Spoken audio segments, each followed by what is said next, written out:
तिमिरान्धस्य ज्ञानाञ्जनशलाकया चक्षुरुन्मीलितं येन तस्मै श्रीगुरवे नमः। ॐ अज्ञानतिमिरान्धस्य ज्ञानाञ्जनशलाकया चक्षुरुन्मीलितं येन तस्मै श्रीगुरवे नमः। ॐ अज्ञानतिमिरान्धस्य ज्ञानाञ्जनशलाकया चक्षुरुन्मीलितं येन तस्मै श्रीगुरवे नमः। वाञ्छाकल्पतरुभ्यश्च कृपासिन्धुभ्यो एव च पतितानां पावनेभ्यो वैष्णवेभ्यो नमो नमः। हरे कृष्ण हरि बोल। আমি শ্রী দামোদর দাসাধিকারী। আমি আমার গুরু শ্রীমদ্ ভক্তি চন্দন নরেন্দ্র গোস্বামী গুরু মহারাজের চরণ যুগলের প্রণাম নিবেদন করে এবং সমস্ত বৈষ্ণব বৃন্দগণের চরণ যুগলের প্রণাম নিবেদন করে ভগবান শ্রীকৃষ্ণ এবং রাধারানীর চরণের প্রণাম নিবেদন করে আমি শ্রীমদ্ ভগবদ্গীতার মাহাত্ম্য এখন আপনাদের সাথে তুলে ধরছি। ঠিক আছে, তা দেখা যাক। ভগবান ঋষি উবাচ, ঋষি কি বললেন? ঋষি বললেন, হে সুত, পুরাকালে নারায়ণ ক্ষেত্রে বসিয়া মহামুনি ব্যাসদেব আপনার নিকট গীতা মাহাত্ম্য যেরূপে বলিয়াছিলেন তাহাই আপনি কৃপা করিয়া আমার কাছে বলুন। ঠিক আছে, বললেন ঋষি কি বললেন?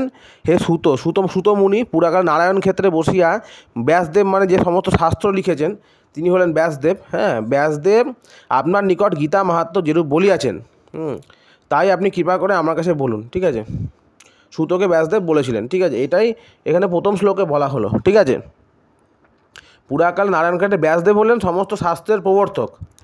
যত শাস্ত্র, 4 বেদ, 18টা পুরাণ, শ্রীমদ্ ভগবত পুরাণ সব ব্যাসদেব রচনা করেছেন। ঠিক আছে, এর পরের শ্লোক আমি দেখে নিই।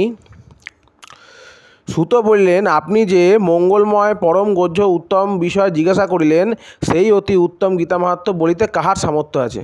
সুত বললেন যে আপনি যে বললেন যে গীতা মাহাত্ম্য উত্তম রূপে কার সামর্থ্য আছে? হ্যাঁ, কারণ ঋষিরা তো আর পরম, তারা মহাপুরুষ, তারা তো ভগবান নন। হ্যাঁ, তাই এখানে বলা হয়েছে যে কার সামর্থ্য আছে। ঠিক আছে, এটা এখানে বলা হয়েছে যে আপনি যে মঙ্গলময় পরম গহ্য বিষয় উত্তম বিষয় জিজ্ঞাসা করলেন তা কে বলতে পারে? ঠিক আছে, কারণ স্বয়ং ভগবানই বলতে পারে, গীতার মাহাত্ম্য স্বয়ং ভগবানই বর্ণনা করতে পারে। ঠিক আছে, তৃতীয় শ্লোকে দেখছি, ইহা একমাত্র শ্রীকৃষ্ণই জানেন। কি বললেন সুতমুনি বললেন যে ভগবান শ্রীকৃষ্ণই গীতা মাহাত্ম্য জানেন। ইহা অর্জুন, ব্যাসদেব, যাজ্ঞবল্ক্য, মিথিলারাজ, জনক, ঋষিগণ কিছু কিছু জানেন। ঠিক আছে, ওই যে বললাম আমি যে ঋষিরা মহাপুরুষ হলো, তারা তো সাধারণ মনুষ্য, তারা ভগবানকে আরাধনার মাধ্যমে মহাত্মায় পরিণত হয়েছে। তার জন্মসূত্রে তো মহাত্মা ছিলেন না, কিন্তু ভগবান তিনি সর্বশক্তিমান। তার কোনো আদি নেই, অন্ত নেই, তাই তাকে অনন্ত বলা হয়। তাই বলছে একমাত্র শ্রীকৃষ্ণই জানেন। ইহা অর্জুন, ব্যাসদেব, যাজ্ঞবল্ক্য, মিথিলারাজ, জনক, ঋষি কিছু কিছু জানেন। ঠিক আছে, এটা 3 নম্বর শ্লোকে বলা হয়েছে। এবার 4 নম্বর শ্লোক আমি দেখে নিই। আর অন্য কানে শুনিয়া লেশমাত্র কীর্তন করেন, আমি ব্যাসদেবের মুখে যা শুনিয়াছি তেমনি তাহার কিছু এই স্থানে কীর্তন করতে দিয়েছি, তা শ্রবণ করুন। কানে শুনে শুনে সব আমরা বলি, হ্যাঁ, ব্যাসদেবের মুখে যা শুনিয়েছি, সুতমুনি বললেন ব্যাসদেবের মুখে যা শুনিয়াছি তেমনি কিছু এই স্থানে কীর্তন করে দিয়েছি, তা আপনারা কী করেন? শ্রবণ করুন, শুনুন। ঠিক আছে, বলা হচ্ছে। এর পরের শ্লোকে বলা হচ্ছে, সমস্ত উপনিষদ ধেনুস্বরূপ। যত উপনিষদ রয়েছে 108টা উপনিষদ রয়েছে ধেনুস্বরূপ। ধেনু মানে গরু, শ্রীকৃষ্ণ হলেন দোহনকর্তা, মানে সেই গরুর দুধ শ্রীকৃষ্ণ দোহন করছেন। ঠিক আছে, অর্জুন আর বৎস, অর্জুন হলো বৎস, আর দুগ্ধ হইল শ্রেষ্ঠ গীতা শাস্ত্রস্বরূপ অমৃত। মানে দুধ যেমন অমৃত, গরুর দুধ, গায়ের দুধ, গাভীর দুধ, হ্যাঁ, তেমনি গীতা হলো অমৃত শাস্ত্র। ঠিক আছে, এই শাস্ত্র পাঠ করলে জীবের সমস্ত দুঃখ কষ্ট থেকে জীব মুক্তি পেতে পারে। কিন্তু আমরা দুর্ভাগ্য, আমরা নিত্য গীতা পাঠ করতে পারি না। তাই গীতা পাঠ করার চেষ্টা করুন অতি অবশ্যই। ঠিক আছে, এরপরের শ্লোক আমি দেখে নিই।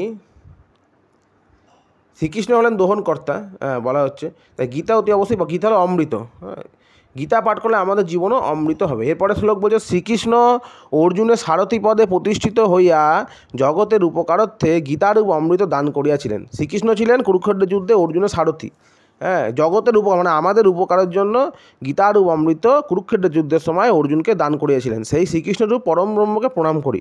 শ্রীকৃষ্ণ হলেন পরম ব্রহ্ম, তাকে আমরা প্রণাম করি। এই যে বলা হচ্ছে, হ্যাঁ, যে ভগবান শ্রীকৃষ্ণ হলেন পরম ব্রহ্ম। পরম ব্রহ্ম মানে যিনি ব্রহ্ম মানে সর্ববৃহৎ। হ্যাঁ, সর্ববৃহতের ব্রহ্ম যে সংস্কৃত ভাষা, তার বাংলা অর্থ সর্ববৃহৎ। ঠিক আছে, তো কৃষ্ণ হলেন সর্ববৃহৎ, সব থেকে বড়, তার থেকে শ্রেষ্ঠ আর কেউ নেই। হ্যাঁ, ওই জন্য পরম ব্রহ্মকে প্রণাম করি। এখানে বলা হচ্ছে শ্রীকৃষ্ণরূপ পরম ব্রহ্ম, শ্রীকৃষ্ণ অর্জুনের সারথি পদে প্রতিষ্ঠিত হইয়া জগতের উপকারার্থে গীতারূপ অমৃত দান করি। কাকে? না অর্জুনকে, মহাভারতের যুদ্ধের সময়। আমরা সবাই জানি। এবার কি বলছে? সংসার রূপ সাগর উত্তীর্ণ হওয়া বড় শক্ত, তাই না? আমাদের যে সংসার সাগর, এটা উত্তীর্ণ হওয়া বড় শক্ত। কারণ মায়া আমাদেরকে কি করে, বেঁধে রাখে। মায়া আমাদেরকে এই জগতে আটকে রাখে, ঠিক আছে। এই ভগবানকে ভজনা করতে দেয় না, বিভিন্ন আমাদের রোগ জ্বালা হেনা তেনা অনেক কিছু দিয়ে, শারীরিক কষ্ট, হ্যাঁ, টাকা পয়সার সমস্যা ইত্যাদি মায়া দিয়েই থাকে। 3 প্রকার মায়ের কষ্ট আছে: আধ্যাত্মিক, আদি ভৌতিক, আধ্যাত্মিক, আদি দৈবিক, আদি ভৌতিক। 3 প্রকারভাবে দুঃখ দেয় মায়া আমাদেরকে, ঠিক আছে। তাই তিনি গীতারূপ নৌকা আরোহণ করিলে অনায়াসে পার হইতে সমর্থ হন। হ্যাঁ, যে গীতারূপ যে মানুষ, সবাই তো আর সংসার থেকে উদ্ধার পেতে চায় না, সবাই চায় 84 লক্ষে ঘুরবো। 84 লক্ষ প্রকারের যোনি আছে। হ্যাঁ, সনাতন শাস্ত্রে বর্ণনা আছে যে 84 লক্ষ যোনি ভ্রমণের পর জীব মানব জন্ম লাভ করেন, ঠিক আছে। যে মানব জন্ম লাভ করা অতি শক্ত বিষয়। তাই যারা মানব জীবন জন্ম লাভ করে, হ্যাঁ, সংসার সাগর উত্তীর্ণ হতে চায়, তারা কি করবে? তারা গীতা পাঠ করবে। হ্যাঁ, ভগবান শ্রীকৃষ্ণ কুরুক্ষেত্র যুদ্ধের ময়দানে যা অর্জুনকে দিয়েছিলেন, সেই গীতারূপ অমৃত, সেই দুগ্ধস্বরূপ অমৃত তারা নিত্য পাঠ করবে। এবং সেটিকে পাঠ করলে হবে না, গীতা নিত্য পাঠের জিনিস নয়। গীতা বুঝে সেটা অন্তরে ধারণ করতে হবে, তবেই সেটা ফলপ্রদ হবে। অনেকে আছে না গীতা পড়ে কিন্তু তারা বোঝে না, অন্তরে ধারণ করে না। অন্তরে ধারণ করাটাই হচ্ছে আসল। আমি সংস্কৃত অক্ষরে গীতা পড়লাম, অন্তরে ধারণ করলাম, ওতে কোনো লাভ নাই। আমি যেই ভাষায় পড়ি, বাংলা ভাষায় পড়ি, গীতাটাকে বুঝতে হবে, ঠিক আছে। হ্যাঁ, তাই সবাই গীতা পাঠ করুন নিত্য। হ্যাঁ, একটা শ্লোক করে পাঠ করবেন, ঠিক আছে। আর মাহাত্ম্যটা একটু পড়বেন। সবাই সেই জীবনের মুক্তির পথ খুঁজে পাবেন এবং আনন্দে সুখে শান্তিতে বসবাস করবেন। ওং ভগবতে বাসুদেবায় নমঃ। ওং নমো নারায়ণ। জয় শ্রীমদ্ ভগবদ্ গীতা কি জয়। জয় শ্রীমদ্ ভগবদ্ গীতা কি জয়। জয় শ্রীমদ্ ভগবদ্ গীতা কি জয়।